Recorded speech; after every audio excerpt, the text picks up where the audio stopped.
tardes a todos los que se unieron hoy a compartir con nosotros este evento tan interesante, sobre todo para los que trabajamos en trasplante renal.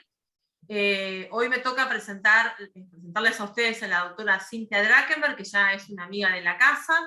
Como ustedes ya todos saben, la doctora es argentina, pero en este momento y actualmente hace unos años vive en Estados Unidos. Ella trabaja en la Universidad de Maryland, es la directora del laboratorio de microscopía electrónica de la Universidad de Maryland, y ella es especialista en patología renal y patología pancreática.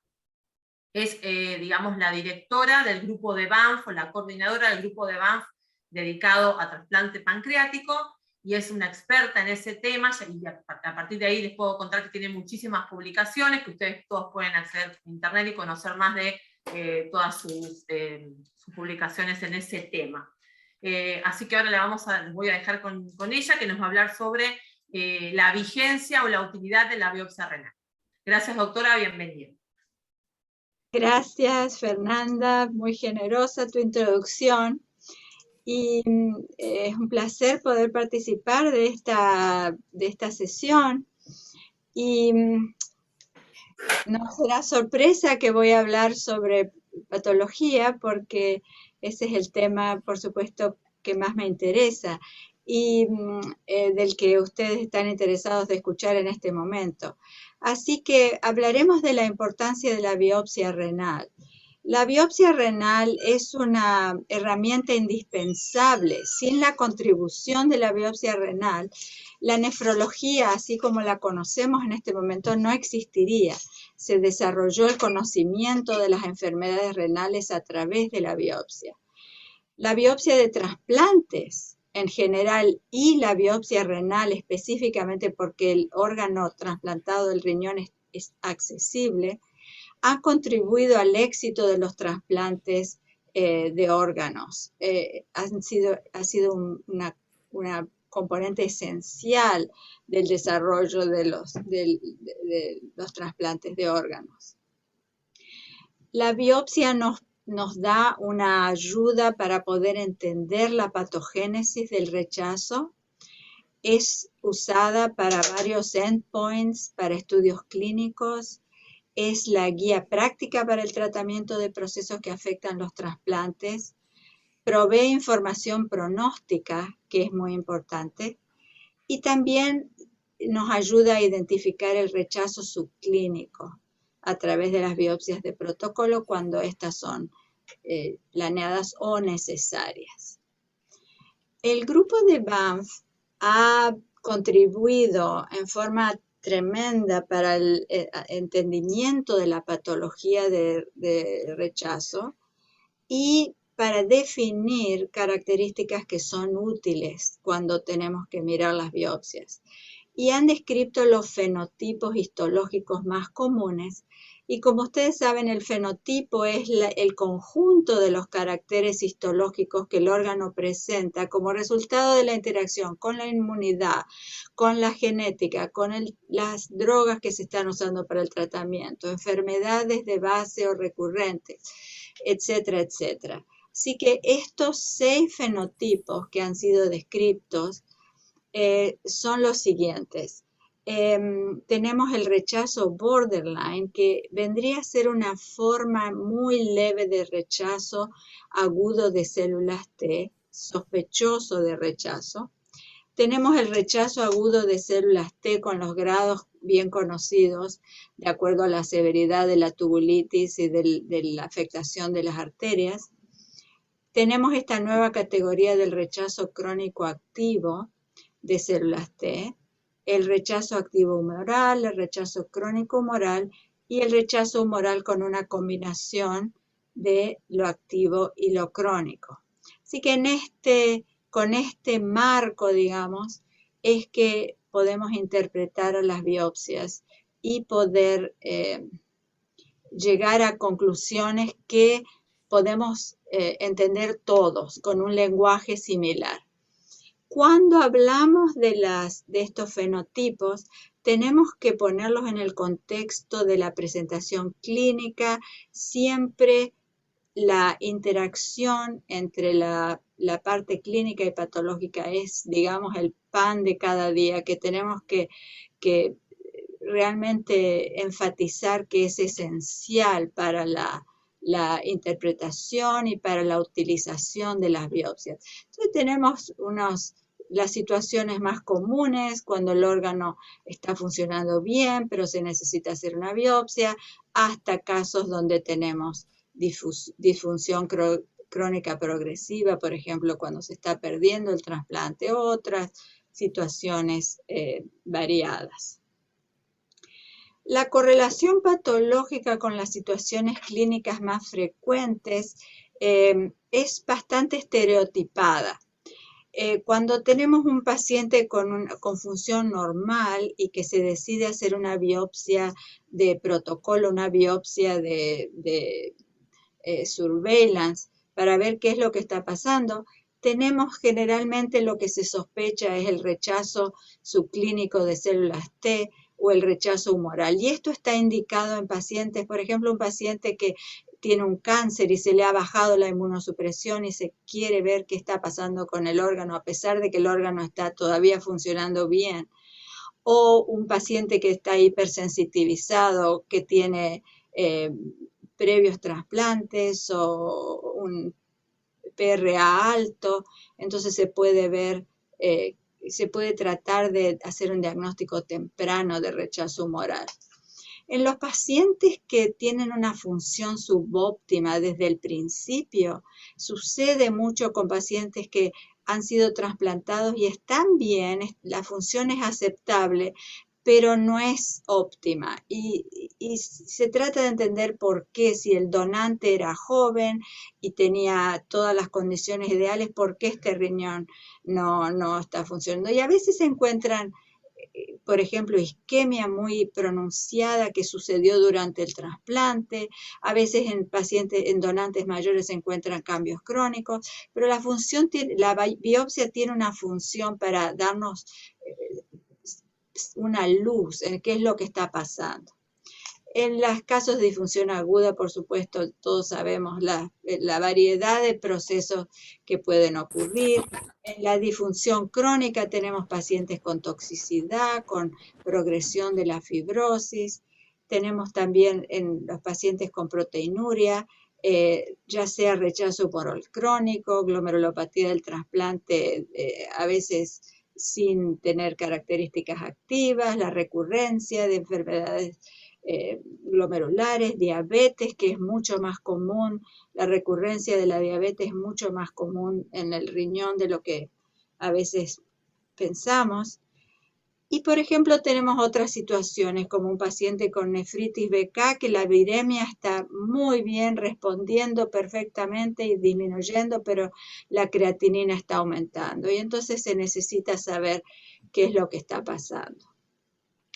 Y pensé que para poder enfatizar la importancia de la biopsia, les voy a presentar 3 casos clínicos de esos casos que hacen que todo el plantel esté involucrado. Cirujanos, clínicos, farmacistas, todos tienen que contribuir para poder entender qué es lo que le está pasando al paciente. La primera paciente es una paciente que se presenta con disfunción renal aguda. La mujer tiene 46 años y el trasplante fue hecho por hipertensión y diabetes, estuvo en diálisis por 10 años. La inducción que se usó es la más común que usamos nosotros, que es alemtuzumab y esteroides. El donante era lo que se esperaba para un donante de esta edad y cadavérico, y tenía CMV positivo, así como también la paciente. La paciente tuvo la profilaxis estándar que se usa 3 meses en este caso, y la inmunosupresión era a base de tacrolimus y micofenolato. Más o menos al 4.º mes después del trasplante, la creatinina empezó a subir. La paciente había tenido un poco de obstrucción y tenía un catéter que estaba puesto. Se le atribuyó el aumento de la creatinina a esa obstrucción que se sospechaba, se siguió luchando con ese problema, la paciente tuvo un catéter, otro catéter se volvió a poner, se le hizo una cistoscopía, la vejiga tenía unas lesiones en la mucosa, por lo que también se planeó hacer una biopsia de la mucosa de la vejiga. Y mientras tanto la creatinina seguía subiendo. Así que finalmente se hicieron esas biopsias, se hicieron 2 biopsias del riñón y una biopsia de la vejiga urinaria en el periodo de 10 días. Entonces les voy a mostrar lo que encontramos en las biopsias renales. Mucha inflamación. Esta es una tinción de Paz y pueden ver los túbulos con tubulitis, que son estos núcleos oscuros que se ven del lado interno de la membrana basal del túbulo. Y acá otro túbulo con tubulitis. En general la inflamación era llamativa. Mucha inflamación intersticial y la tubulitis, como ustedes pueden ver acá. Así que a pesar de que la inmunosupresión no había estado fuera de lo normal, el primer diagnóstico, por supuesto, que uno piensa con tubulitis, la viremia era negativa para BK, así que lo primero que uno piensa es rechazo, pero mirando un poco más, encontramos otros cambios que son diferentes. Y estas son inclusiones virales. La descripción de este tipo de célula es una célula agrandada, es, digamos, por eso el nombre de citomegalovirus. Y tenemos algunas inclusiones que son un poco menos características, pero definitivamente esta es muy sospechosa. Acá tenemos un túbulo con las características inclusiones que se ven en el citoplasma de la célula infectada con CMV. Acá tenemos 3 inclusiones juntas. Los glomérulos estaban bien.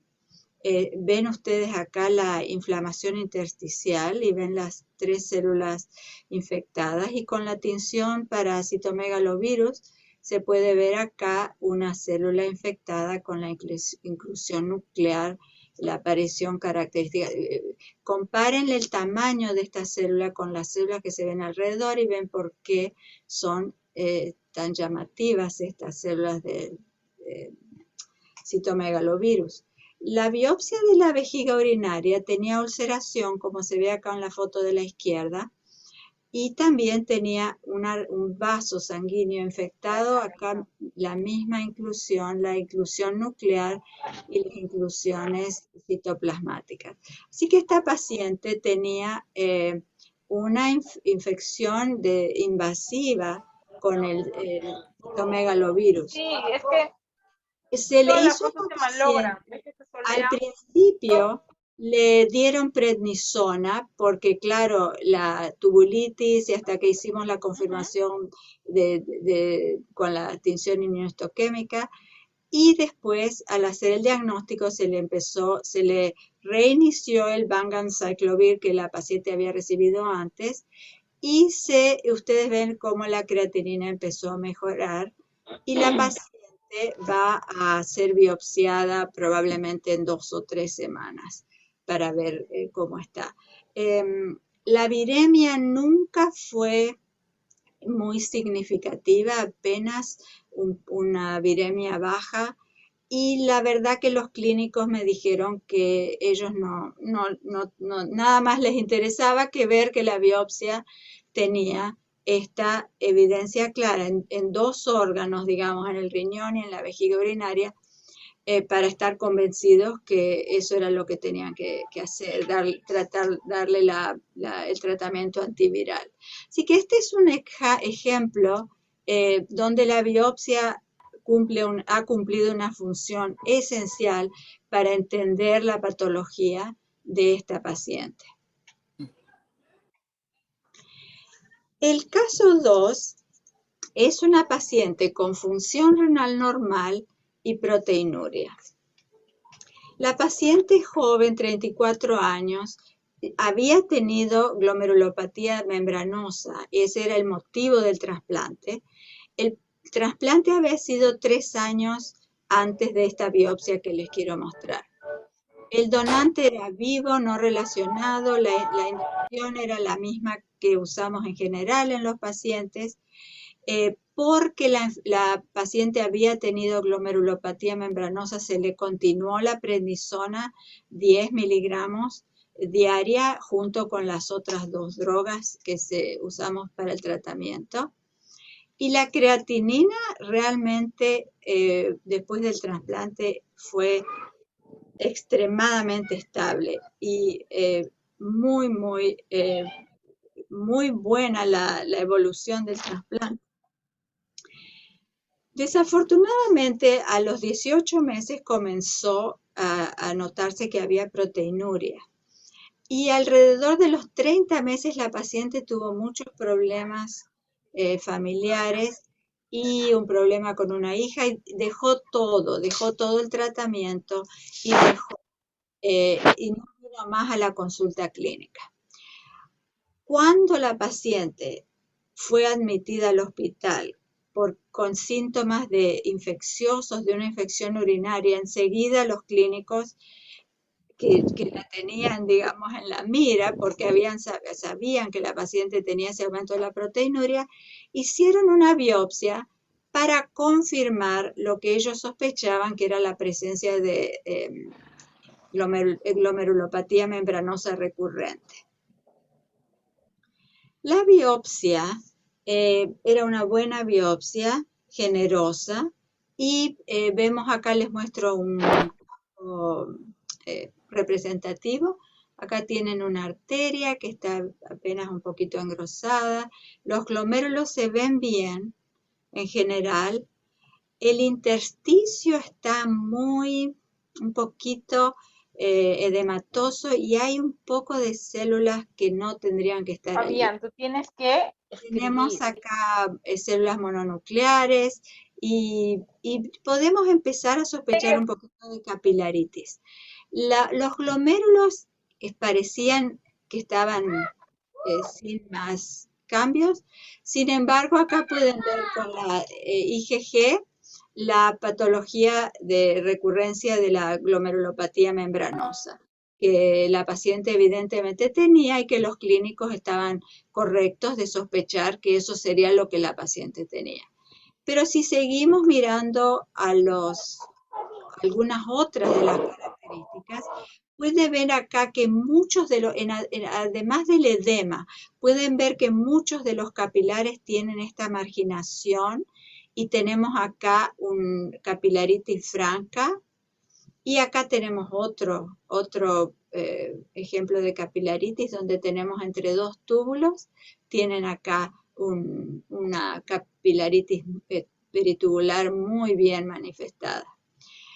Algunos glomérulos, además de tener la patología de la glomerulopatía membranosa, tienen un aumento de las células endocapilares. Y acá les muestro a mayor magnificación, pueden ver cómo este capilar, por ejemplo, acá abajo, a las 5 de la tarde, la hora 5, tenemos demasiadas células, está prácticamente ocluida la luz, y así en muchas otras áreas vemos más células inflamatorias de lo que habría que haber para un caso de glomerulopatía membranosa.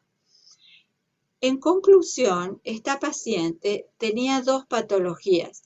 Tenía la glomerulopatía membranosa recurrente como se sospechaba, pero también considerando que la paciente había dejado la inmunosupresión ya unos cuantos meses atrás, había dejado completamente la inmunosupresión, encontramos capilaritis peritubular, glomerulitis, y encontramos que la paciente efectivamente tenía una buena cantidad de anticuerpos contra el donante clase 2. Así que tenemos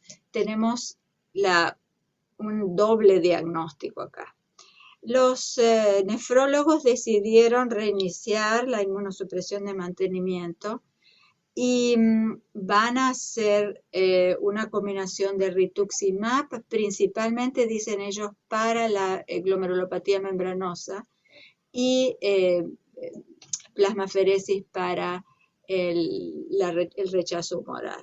Y este es un caso relativamente reciente, así que no tengo seguimiento para decirles a ver cómo le fue a esta paciente. Pero es otro ejemplo cómo la biopsia no solo mostró lo que se esperaba, pero también mostró algo más, a pesar de que la creatinina estaba absolutamente perfecta. Esta paciente, si hubiera tenido un seguimiento clínico normal, hubiera sido biopsiada por proteinuria sin sospechar nada más porque la creatinina estaba en la base. El tercer paciente es un paciente de 45 años, un hombre con hipertensión y infectado con el virus HIV. Y recibió un trasplante cadavérico. La inducción también era con Campad y esteroides. Y el problema que tuvo este paciente fue que desde el principio, desde el primer día, comenzó a tener mucha dificultad para mantener el nivel ideal de tacrolimus. La inmunosupresión era, el goal de tacrolimus era 8 a 9, pero los niveles fluctuaban entre 0 y 30 constantemente, como un zigzag, la curva, y el paciente a la sexta semana comenzó a tener viremia por BK. Puede ser que haya sido por ese problema de la variación de la inmunosupresión, mis niveles tóxicos frecuentemente, pero el paciente tuvo en el primer mes, ya había tenido una biopsia. Esa biopsia había mostrado, no había mostrado clásica toxicidad por el tacrolimus, pero había mostrado un poquito de daño tubular, había flebitis intralobular y también había una mesangiopatía muy leve que no se sabía por qué era, pero pensamos que a lo mejor era del donante. No había tenido este paciente una biopsia pretrasplante. Así que, bueno, esa biopsia se hizo. A la sexta semana comenzó la viremia, se comenzó a bajar la inmunosupresión. Ahí donde les marco la flecha amarilla. Y a pesar de que la inmunosupresión se bajó tempranamente, como ustedes ven, la viremia continuó subiendo. Y entonces se hizo otra biopsia. La segunda biopsia demostró la nefritis por BK con el estadio inicial y otra vez la mesangiopatía que estaba un poquito peor. Esta biopsia inicial, les muestro acá una foto, la nefropatía por BK característica con las células muy agrandadas. Como ustedes ven, en contraste con el CMV, no tiene agrandamiento citoplasmático, es solo el núcleo lo que vemos más agrandado, y el SB40 confirmando una cantidad abundante de células infectadas. Se continuó bajando la inmunosupresión y el virus continuaba subiendo. Así que al llegado un momento el paciente se le había sacado el MMF, el tacrolimus bajó, se quedó en monoterapia con tacrolimus, el virus siguió subiendo, por lo menos no bajaba como se esperaba que alguna manifestación hubiera de la reconstitución inmune de este paciente. Al final se decidió cambiarlo a sirolimus para ver si se podía lograr una resolución total de la viremia. Después de 5 meses de monoterapia, la biopsia había bajado suficiente como para llegar a fluctuando entre los 13.000 y los 18.000. Por varias mediciones había bajado significativamente, pero nunca llegaba a ser negativo. El paciente al mismo tiempo tenía aumento continuo en 3 mediciones de AlloSure, para ver el DNA del donante que circulando, y entonces pensaron los clínicos hacer una biopsia para guiar el tratamiento porque se temía que haya rechazo subclínico. Y entonces se hizo una biopsia de seguimiento. Y el motivo que la biopsia aparentemente era de elección es porque la creatinina que les estoy mostrando no había realmente empeorado a lo largo de todo el curso del trasplante. Estaba un poquito más alta, pero no se había movido mucho. Así que querían ver qué es lo que había en la biopsia. Bueno, los hallazgos patológicos eran interesantes. Acá había cambios heterogéneos. Acá pueden ver ciertos parches de la biopsia sin inflamación. En otros lugares la inflamación era muy densa. Ciertas partes de la biopsia estaban cubiertas con células plasmáticas, lo cual es un buen signo. Faltan 10 minutos, te vas a quedar cogoteando mirando puede ahí ser 10 un minutos, signo de relajate y te resolución suene de la la... infección. Así que ven acá muchísimas células plasmáticas. Y acá en una magnificación mayor para apreciarlas. La buena noticia era que la infección de BK había mejorado muchísimo, porque como ustedes pueden ver acá, hay unas pocas células infectadas y esto ocupaba menos del 5% de la biopsia. Así que realmente, como habíamos visto la viremia, que estaba disminuyendo, sí, la infección estaba en estado de resolución. También eso es la evidencia de la abundancia de células plasmáticas y cómo estaban confinados estos focos infectados a ciertos lugares raros de la biopsia. Pero la biopsia tenía tubulitis en muchos lugares. Y les estoy mostrando acá a la derecha una tinción de Paz, túbulos un poquito atróficos, pero todavía la tubulitis la tenemos que considerar.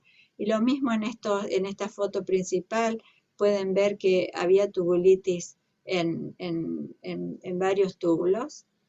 Y bueno, recurrimos a una maniobra muy primitiva de los patólogos, y mirando en el SB40 había poquísimas células infectadas, acá donde están las marcas verdes, y la tubulitis multifocal en esta otra parte de la biopsia con la tinción de Paz. Entonces, uno tiene que decir que la tubulitis era desproporcionada en relación al SB40, lo cual nos hace sospechar que sí, que el paciente está reconstituyendo la inmunidad y que probablemente tiene un rechazo celular también. Cuando le dije al nefrólogo que eso era lo que la biopsia mostraba, él me dijo, de todas maneras, yo también lo sospechaba clínicamente, así que ya había, esta semana me dijo, reinicié paulatinamente el micofenolato y la prednisona, y se va a continuar el seguimiento de la viremia, la creatinina, por supuesto, y va a rebiopsiar en 3 meses si el paciente sigue así como está ahora. Y ahora les tengo que decir que al fin y al cabo la mesangiopatía seguía en la biopsia. Y esta es la biopsia la nueva biopsia, y está peor, y hasta en algunos lugares se podía sospechar que podría haber unos pequeños nódulos incipientes. El paciente no tiene diabetes diagnosticada, pero el patólogo, al ver esto, la única cosa que podemos hacer es recomendar que se evalúe la hemoglobina A1C, porque el paciente puede, en realidad este paciente tenía muchos valores anormales de glucemia, pero no tiene un diagnóstico de diabetes, y bueno, eso es algo que se puede considerar en el futuro, es algo más crónico. Así que con estos 3 ejemplos solamente y confieso que son ejemplos que desde los últimos 2 o 3 meses, porque apuradamente preparé esta conferencia, la biopsia tiene una función diaria para el patólogo y para el nefrólogo. Es la forma de entender qué está pasando con el trasplante y ahora tenemos nuevas herramientas y también la interpretación histológica de la biopsia está contrastada con resultados moleculares que dan otra luz a la enfermedad, al rechazo. Y por supuesto tenemos quienes prefieren o enfatizan los estudios moleculares y quienes enfatizan los valores histológicos, pero en realidad tenemos que ver a la biopsia como complementaria de los estudios moleculares. Y hay ciertas cosas que la biopsia todavía es superior. Uno de los factores es que es una tecnología que está que es accesible a cualquier lado del mundo. Se pueden diagnosticar procesos que no están relacionados con el rechazo y donde los patrones moleculares no han sido todavía descritos. Y además, siempre se pueden usar, además de la patología tradicional, otras tecnologías que ayudan al diagnóstico. Así que, si la pregunta es la biopsia del trasplante renal una herramienta aún vigente? Yo diría que sí, que es una herramienta extremadamente importante y que todavía pienso que tiene un papel en trasplantes. Muchas gracias.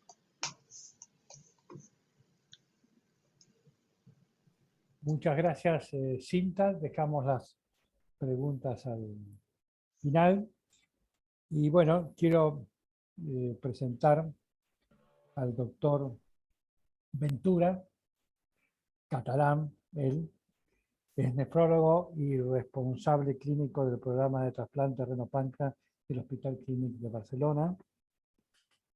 Ha obtenido el título de doctor en medicina por la Universidad de Barcelona, España, desde 2019. Sus líneas de investigación se focalizan en búsqueda de nuevos biomarcadores y en la inmunología del trasplante en renopáncreas. Quiero agregar que además se han publicado más de 30 artículos científicos en los últimos 5 años. Bueno, el doctor Pedro, puedes comenzar con tu exposición.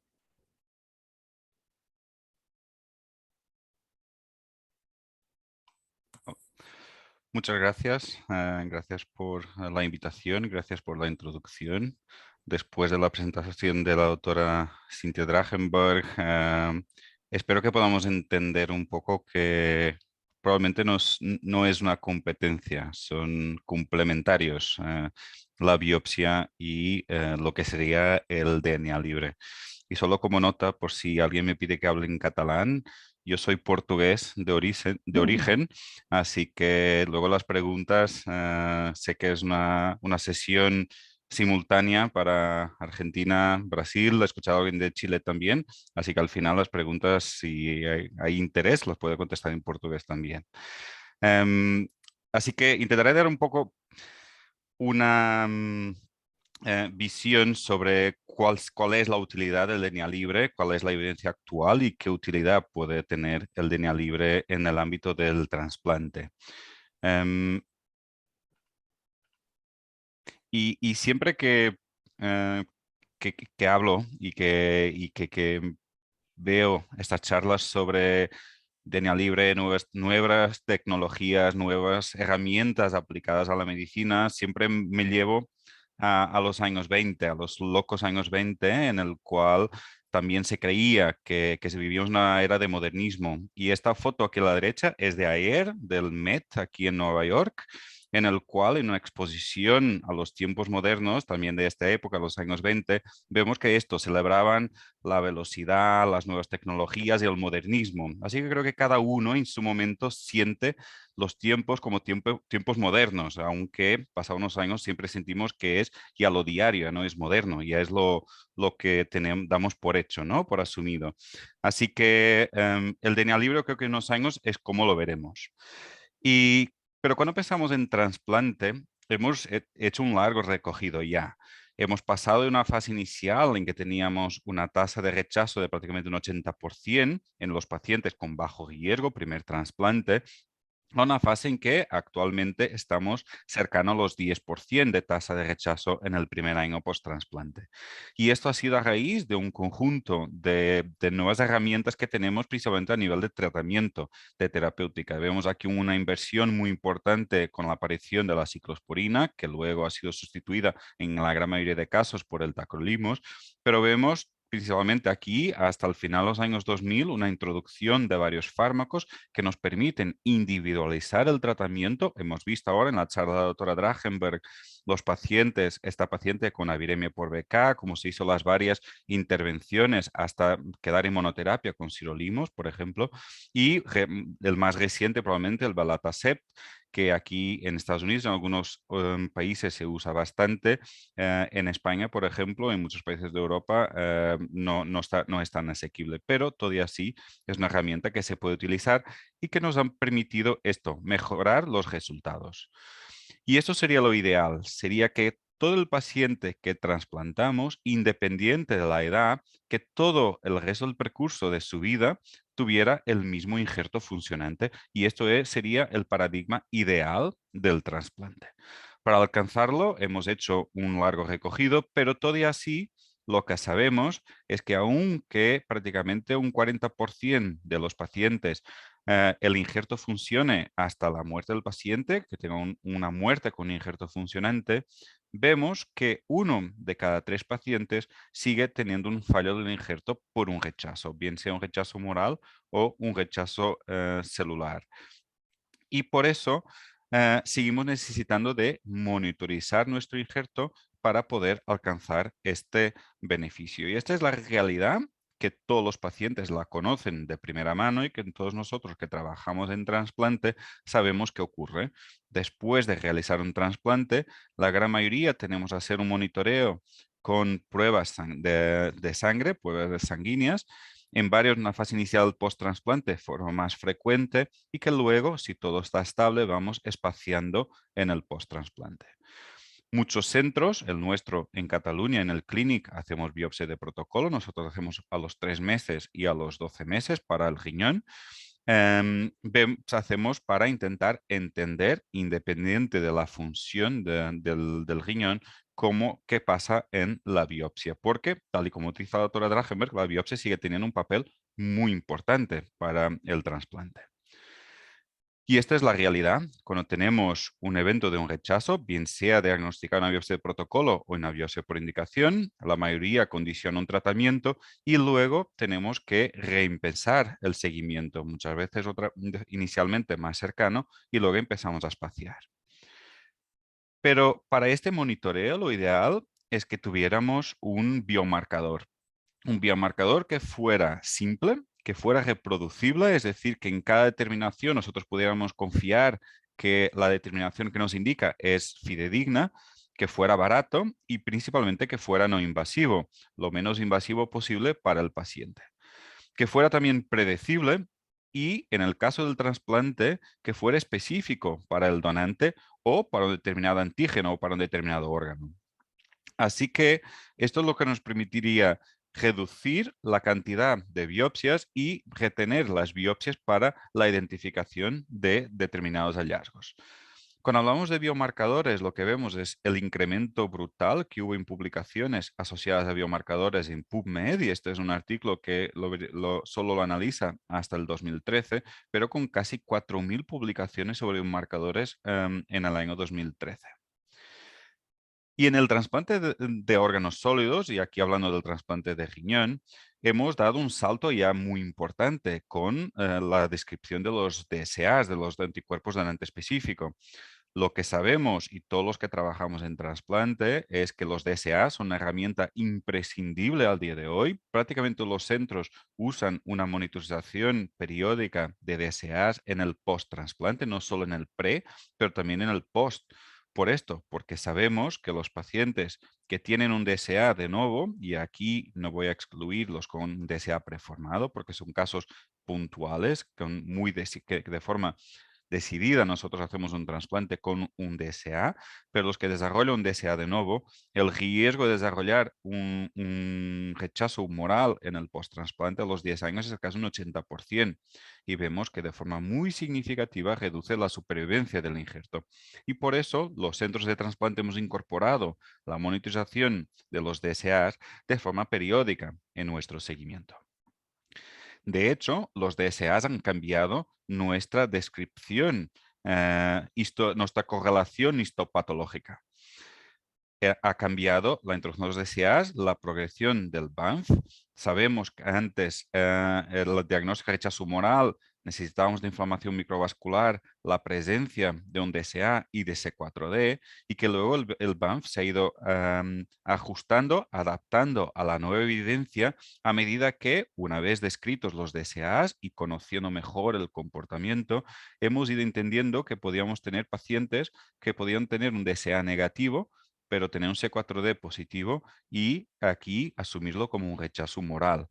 Sin embargo, seguimos con todo este grupo de pacientes que tienen DSA negativo, C4D negativo, pero que todavía sí tienen inflamación microvascular. Y esto, a día de hoy, en el BANF, sabemos que no está previsto como un diagnóstico de rechazo humoral agudo, pero todavía sí hay grupos que asocian ya a una alteración de una predicción de función a largo plazo del injerto en estos pacientes con inflamación microvascular. Así que creo que en el futuro también entenderemos mejor cómo va a progresar toda esta información. Pero si tuviéramos nuevos biomarcadores que, además de la creatinina y del DSA, nos pudieran ayudar a entender mejor qué está ocurriendo en el injerto antes mismo de necesitar de hacer la biopsia, nos podrían ayudar en nuestra actividad clínica. Y esto es todo lo conjunto de nuevos biomarcadores que están en descubierta. Aquí algunos más asociados específicamente al trasplante de órganos, otros más generales. Y aquí me gustaría solo hacer un highlight a los SNPs, a los Small Nucleotide Polymorphisms, que es la que al día de hoy se utiliza prácticamente, que se utiliza en trasplante. ¿Y por qué hablamos de esto? Porque sabemos que genéticamente todos somos diferentes y es esto que nos hace únicos entre cada uno. Sabemos que nuestra genética es como un código de barras. Aunque usemos siempre la misma combinación de las 4 purinas, sabemos que su alineación diferente condiciona a que cada uno de nosotros tenga un fenotipo diferente. Y así que el DNA libre circulante se ha visto como una biopsia líquida, una capacidad de poder hacer diagnósticos utilizando estos pequeños fragmentos de DNA que hay circulando en la sangre. Estos fragmentos de DNA se liberan de las células en 3 situaciones principales, bien sea por necropsia, por apoptosis o por secreción directa de la célula. Y además, estos son pequeños fragmentos entre 70 y 200 pares de base, y lo que vemos es que en este DNA que hay libre en circulación hay varias cosas que se pueden identificar, sea mutaciones o polimorfismos o bien metilaciones. Y a día de hoy ya en varios cánceres ya se usan el DNA libre como principalmente no solo para diagnóstico, pero principalmente para monitorización del tratamiento para el tumor, después del tratamiento para ver cómo baja la carga tumoral, por ejemplo, ya se usa la cantidad de mutaciones en la sangre, pero todos los que hemos tenido hijos en los últimos 5 o 10 años, sabemos que hacemos, principalmente en el primer trimestre, un diagnóstico prenatal, un diagnóstico de posibilidad de mutaciones y que nos da una predicción de aneuploidías que podemos tener en el feto. Y con base en esto se decide o no hacer una biopsia o de placenta o del líquido amniótico. Esto es con base en el DNA libre, así que ya utilizamos esto en la práctica clínica diaria en varias situaciones clínicas. Pero ¿cómo podríamos aplicarlo al trasplante?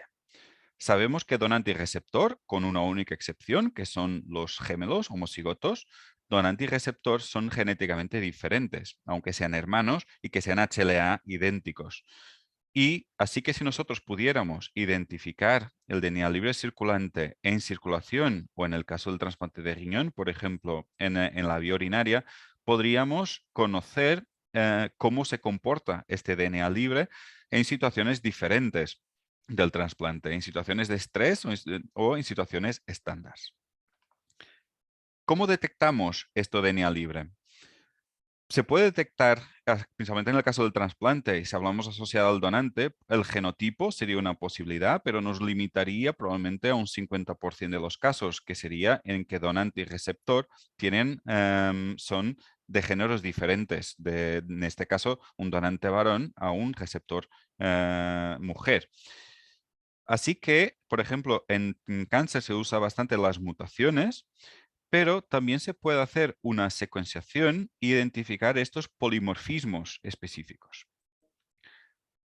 Estas diferencias son importantes, primero porque nos obligan a identificar dónde vamos a buscar nuestra muestra de tejido para analizar el DNA libre, sea en el plasma del receptor o del donante, o sea en la vía urinaria. Pero más importante también es que cada técnica es diferente respecto a su sensibilidad, a la capacidad de hacer un diagnóstico con precisión, pero también al tiempo que tarda en darnos un resultado y al coste que puede estar asociado a la técnica. Así que es importante sumar los tres factores para la decisión y para entender los resultados que obtenemos.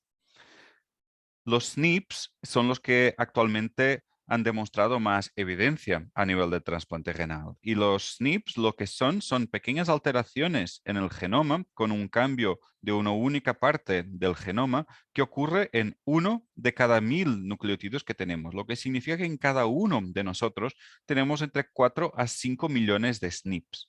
Y que estos, la gran mayoría, ocurren en zonas no codificantes, lo que significa que la gran mayoría no condiciona ninguna alteración de proteína y por eso no se asumen como son mutaciones, pero como son no codificantes, no se asumen como condicionando una alteración fenotípica de una determinada proteína. Y por eso, cuando hablamos en un contexto de trasplante, lo que podríamos sería, cuantificando estos SNPs, podríamos determinar, según la cantidad en circulación, situaciones en un determinado paciente, cuantificar los SNPs del donante específicos y poder hacer un monitoreo a lo largo del trasplante y entender en las diferentes fases del trasplante cómo se está comportando y identificar posibles situaciones de disfunción del injerto. ¿Cómo cuantificamos el DNA asociado al donante si no tenemos una muestra de sangre del donante? Lo que se puede hacer es, analizando estos SNPs y conociendo a través de una librería de SNPs, se puede identificar los más prevalentes y se identifican principalmente también por su tamaño que están asociados al receptor. Y luego, por el tamaño, pero también por frecuencia en la sangre, se pueden, por aproximación matemática, por algoritmos, identificar aquellos SNPs que están asociados al donante. Y por eso, y han salido ya varias publicaciones metodológicas que han demostrado que realmente la capacidad de discriminación que estos SNPs identificados son del donante es realmente elevada. En un contexto de trasplante lo mismo. Si nosotros cuantificamos estos SNPs, hacemos la secuenciación, podremos tener una fracción de todo el DNA libre en circulación, aquel que se encuentra asociado al donante. Y esto nos permitiría, según su variabilidad, hacer un monitoreo en el post-trasplante. Pero pasemos a la evidencia. ¿Qué sabemos a día de hoy a nivel de trasplante y de qué forma nos puede ayudar el DNA libre?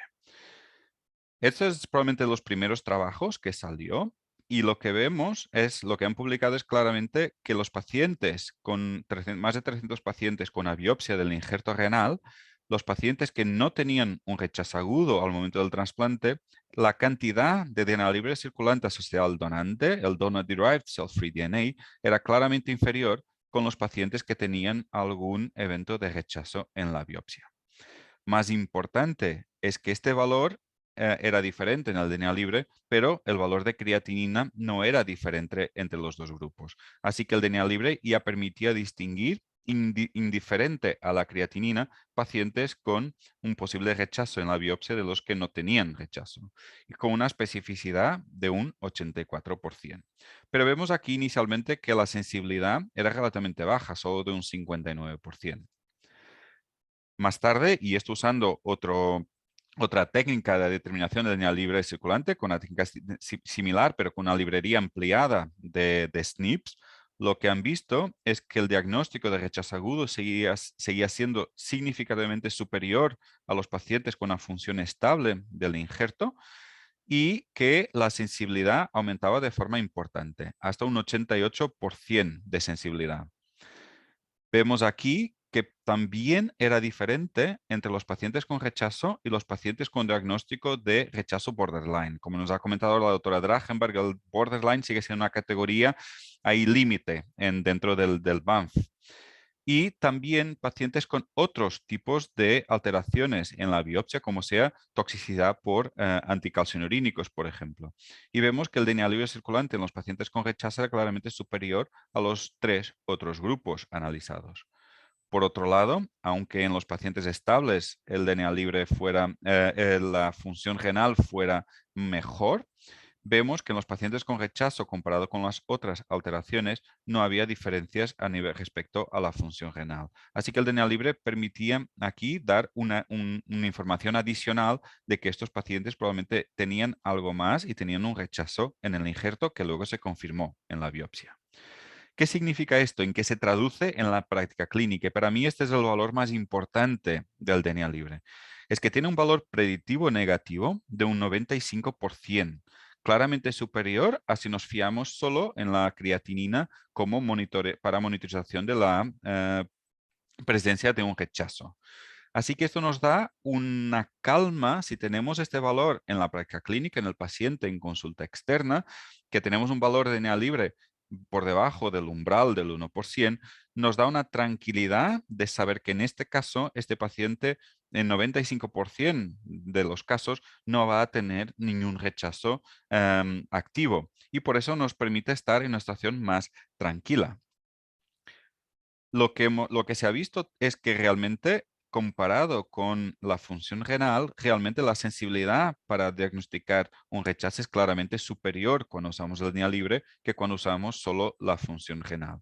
Por eso es claramente una herramienta adicional a lo que usamos ya en la práctica clínica, como sea la creatinina. Pero luego la pregunta es, ¿no nos permite distinguir por el tipo de rechazo?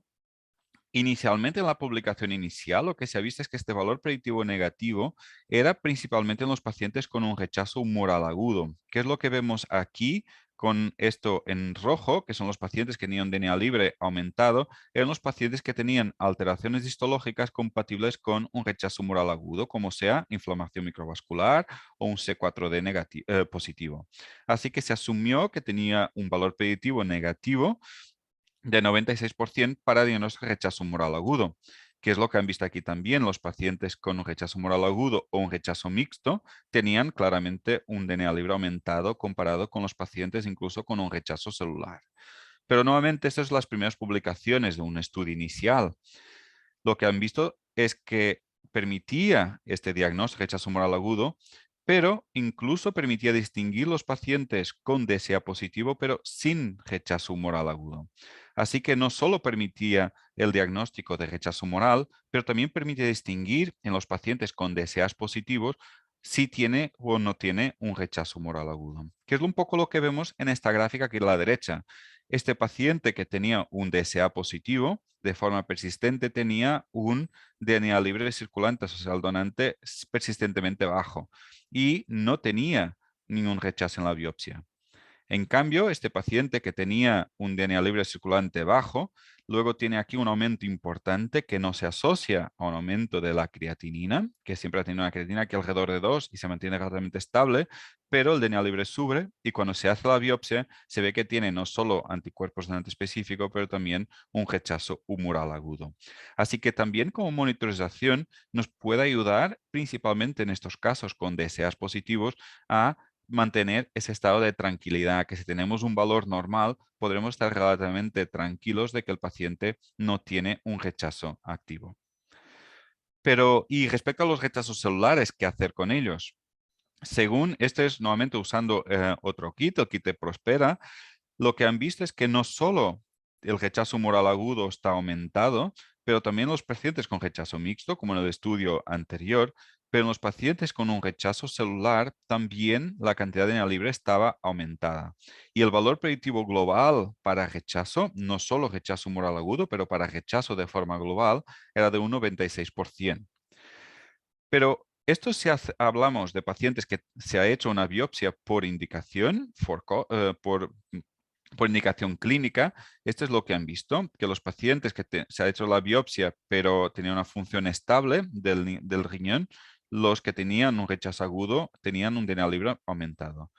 Pero también en los que se han hecho una biopsia por protocolo, en los cuales se terminó diagnosticando de rechazo en la biopsia de protocolo, tenían un DNA libre aumentado comparados que en la biopsia de protocolo tenían otros hallazgos identificados. Así que principalmente en los casos para diagnóstico de rechazo subclínico, el valor predictivo negativo sube hasta un 98%, lo que nuevamente nos da esta tranquilidad. Si tenemos un paciente en consulta externa con DNA libre persistentemente bajo, nos puede dar esta tranquilidad que un 98% de confianza que no tenemos un rechazo activo. Muchos preguntarán, ¿y qué pasa con estos valores aquí? Estos pacientes con una función estable en la biopsia, confirmado por biopsia, pero que tienen unos valores por encima del umbral del 1%. Estos son los casos en el cual DNA libre no nos va a ayudar a excluir, no nos tiene esa especificidad para el diagnóstico, pero sí que tiene este valor predictivo negativo que es muy importante y que en la práctica clínica muchas veces lo que queremos es tener esta sensación, un paciente con una función estable y que estamos confiantes de que no hay nada más ahí. Y es lo que nos lleva muchos centros como el nuestro a hacer estas biopsias por protocolo. Es no solo porque la función está bien, pero para terminar de confirmar de que realmente no tenemos nada más por detrás. Pero más, lo que han visto en pacientes con rechazo celular grado 1 o borderline en la biopsia es que el DNA libre se ha correlacionado con la función del injerto a medio plazo, a los 6 meses, de forma importante. Con los pacientes con DNA libre superior a 0,5% tenían una caída más importante del filtrado glomerular a los 6 meses comparado con los pacientes con un DNA libre más bajo, por debajo del 0,5%. Lo que lleva a estos autores a sugerir que probablemente en un futuro incluso podremos tener varios umbrales para la determinación del DNA libre según qué valores, según predicción, y probablemente aumentando los números de casos conocidos, tal y como con el DSA hemos ido entendiendo casos diferentes, también probablemente con el DNA libre vamos a conocer en los próximos años algo más de información que nos puede aportar más allá del diagnóstico de rechazo probable sí o no. Pero ¿y qué pasa con otros órganos más allá del trasplante de páncreas, de riñón? En este caso es un trabajo nuestro aquí del Hospital Clínic en colaboración con Atera, en el cual hemos analizado la correlación entre las biopsias del injerto pancreático y la cantidad de DNA libre asociada al donante en sangre periférica antes de la biopsia. Y lo que hemos visto es que usando un umbral de 0,8%, la sensibilidad de la técnica es solo un 71% para el diagnóstico de rechazo, pero con una especificidad de 93%. Pero nuevamente, vuelvo a enfocarme en el valor predictivo negativo, que era de 93%, lo que significa también en el trasplante renopáncreas, si tenemos un valor por debajo del 0,8%, probablemente podremos estar tranquilos de que no hay ningún hallazgo más que esté influyendo y que esté condicionando un rechazo subclínico en estos casos.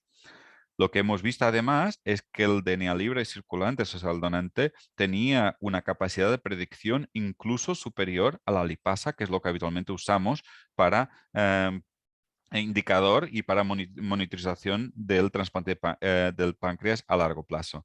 Así que incluso puede tener un valor superior si lo usamos de forma por rutina en el futuro. También en el trasplante de corazón han visto que los pacientes con un rechazo moderado severo o con rechazo humoral agudo tenían una cantidad de DNA libre claramente superior a los pacientes que no tenían rechazo en la biopsia del injerto cardíaco. También las biopsias con un rechazo moderado tenían superior a los pacientes con una función estable y sin rechazo en la biopsia, pero todavía no tan elevado como en los casos con un rechazo severo. También en sepsis han visto que cuantificar la cantidad de DNA libre, en este caso no asociado al donante, en este caso solo de célula miocárdica, tenía una capacidad de predicción de función del corazón y de mortalidad del paciente a corto plazo. Así que puede tener varias aplicaciones más allá del trasplante. A nivel de trasplante de pulmón, lo que han visto es que monitorizando el DNA libre asociado al donante en los primeros 3 meses, los que tenían mayor cantidad tenían claramente una supervivencia peor que los pacientes que tenían menor cantidad de DNA libre asociado al donante. Tiene una capacidad de predicción de función del injerto. Por eso puede servir también esto para monitorización. Pero quizá lo más interesante para mí está aquí, en esta gráfica. Esto es en trasplante hepático, usando una técnica diferente, un kit diferente de determinación de DNA libre asociado al donante.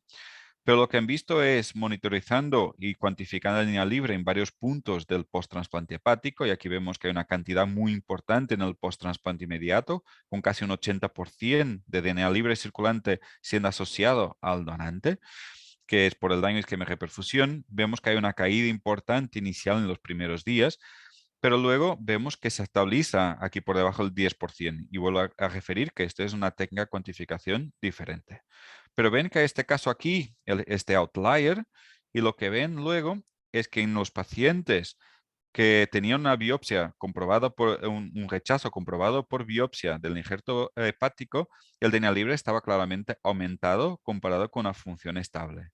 Pero de forma importante han visto que hasta 15 días antes de esta biopsia y de la confirmación del rechazo, el DNA libre ya estaba aumentado comparado con los pacientes con una función estable. Así que puede tener una capacidad de predicción de una posibilidad de rechazo y condicionar de forma más activa a la realización de una biopsia. Lo mismo se ha visto en trasplante cardíaco, en que el DNA libre asociado al donante ha aumentado hasta 5 meses antes del diagnóstico de rechazo del injerto cardíaco. Y esto es lo que vemos aquí en trasplante de riñón, que probablemente la mayoría nos dedicamos al trasplante de riñón. Lo que han visto aquí es que los pacientes, y aquí en rojo, el triángulo rojo que lo que vemos es el diagnóstico de rechazo, que en los pacientes con diagnóstico de rechazo, en la gran mayoría de los casos, el DNA libre estaba por encima del umbral del 1%. Pero más importante, que estos pacientes que tenían rechazo, en la gran mayoría de los casos, el DNA libre ha pasado por encima del umbral del 1% en algún momento antes de la confirmación del diagnóstico del rechazo. Así que es importante, como vemos en esta casa aquí, en que el DNA libre baja en el post-trasplante, luego empieza a subir y cerca de 50 días a 60 días antes del diagnóstico se ha visto que el DNA libre ha estado por encima del umbral. Así que posiblemente anticipar la biopsia estos 60 días pudiera haber significado en un beneficio para el paciente en un diagnóstico más precoz de un rechazo. Pero lo otro que nos puede servir el DNA libre es para monitorizar el seguimiento después de un tratamiento del rechazo. Hemos confirmado ya que antes del diagnóstico de rechazo el DNA libre sube, que está elevado al momento del diagnóstico de rechazo. Pero después del tratamiento, ¿qué ocurre? Esto es lo que han visto en este estudio, en que lo que ven es que entre 1 y 3 meses después del diagnóstico de rechazo, el DNA libre baja de forma importante. Vemos que aquí no alcanza la significancia estadística en los pacientes con rechazo humoral, pero por ejemplo en los pacientes con un rechazo celular, vemos que los pacientes al momento del diagnóstico de rechazo era claramente superior a los pacientes entre 2-3 meses después del diagnóstico de rechazo. Así que, y aunque hay una tendencia aquí, aunque no significativa, hay una tendencia para una caída y para poder monitorizar la respuesta a un tratamiento de rechazo. Así que, y empezando ya para concluir, no todo lo que luce es oro, se dice en mi país, en Portugal, y tenemos varias limitaciones. Primero, tiene una relación relativamente baja con los pacientes que tienen una IFTA diagnosticada y confirmada en las biopsias, que los pacientes que tienen valores persistentemente elevados los primeros días, hay algunos casos que hay una correlación, luego más tardía con el rechazo, pero otros casos no tan evidente. Así que estos casos tendremos que ver en el futuro cómo correlacionarlo.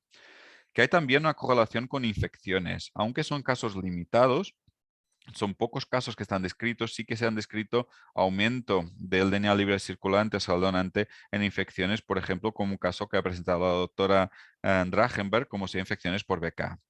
También otros procesos inflamatorios pueden asociarse a aumento de DNA libre y principalmente se ha descrito recién que en las primeras horas y en el primer día después de una biopsia, el valor de DNA libre puede subir. Así que siempre la determinación se debe realizar o antes de la biopsia o ya bien más de 3-4 días después de la biopsia y nunca pasado unas pocas horas de realizar la biopsia.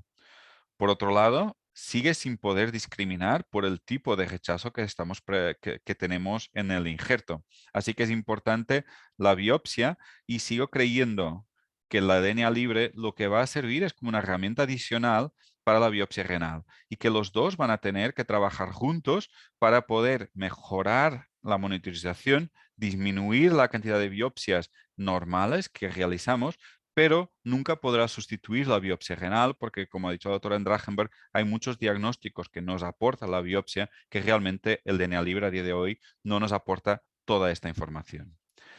Así que para concluir, a día de hoy yo creo que el DNA libre funciona como una herramienta más. Usamos la creatinina para en el trasplante renal, usamos los DSAs, tenemos la biopsia tanto de protocolo o en casos de duda para diagnóstico y probablemente también el DNA libre nos va a servir como una herramienta adicional para monitorización más allá de lo que usamos a día de hoy, la proteinuria, la creatinina, la ecografía y que por eso vamos a tener que integrar toda esta información.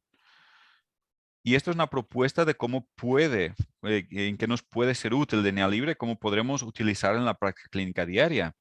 Y como he dicho, ya gran mayoría de los centros ya hacemos una monitorización de los DSAs después del trasplante. Y probablemente si tenemos un DSA bajo, si hacemos una determinación también periódica del DNA libre circulante asociado al donante, si está bajo, podemos estar tranquilos. Es este estado de tranquilidad que nos aporta y hacer un seguimiento, persistir con nuestro seguimiento. Por otro lado, si se encuentra elevado, primero, prudencia, repetir. Y segundo, excluir otras causas de aumento de DNA libre, como he comentado, sean las infecciones, sean otros casos de inflamación que pueden llevar a este aumento del DNA libre circulante. Pero si persiste elevado después de repetido o no hay ninguna otra causa, entonces quizá la recomendación sería hacer una biopsia del injerto, si hay rechazo, hacer el tratamiento y luego mantener el seguimiento posterior. Por otro lado, si el DNA libre está elevado y se repite y luego viene bajo, probablemente podremos mantener un seguimiento. Perdonad que este es un equívoco mío, no es sin rechazo, debería venir de aquí el sin rechazo, esto sería si está bajo en la repetición. Por otro lado, si está aumentado los DSAs, yo creo que la mayoría de los centros lo que vamos a hacer es hacer una biopsia o sí. Sin embargo, el DNA libre nos puede dar el valor basal y podremos usarlo principalmente para seguimiento al tratamiento después de realizar el tratamiento si tenemos un rechazo. Por otro lado, si no hay rechazo, también tenemos un valor basal, nos permite monitorizar el DNA libre para este paciente específico. Así que, y esto ya para concluir, agradecer solo a todo el grupo que participa en el trasplante de riñón y páncreas de aquí del Hospital Clínic, principalmente a todos los pacientes y familias que nos motivan a diario para seguir investigando y seguir progresando en la medicina. Y por último, no puedo dejar de invitar a todos a venir a Barcelona. Tenemos probablemente de las plazas más bonitas de Europa. Tenemos la mayor catedral en construcción del mundo. Tenemos tapas, como no. Y infelizmente, si venís y el eje sudamericano de Argentina, Brasil, Uruguay, ya no lo encontraréis jugando aquí en Barcelona, pero todo así es un buen club y siempre son partidos muy entretenidos de ver. Muchas gracias y estoy disponible para cualquier pregunta.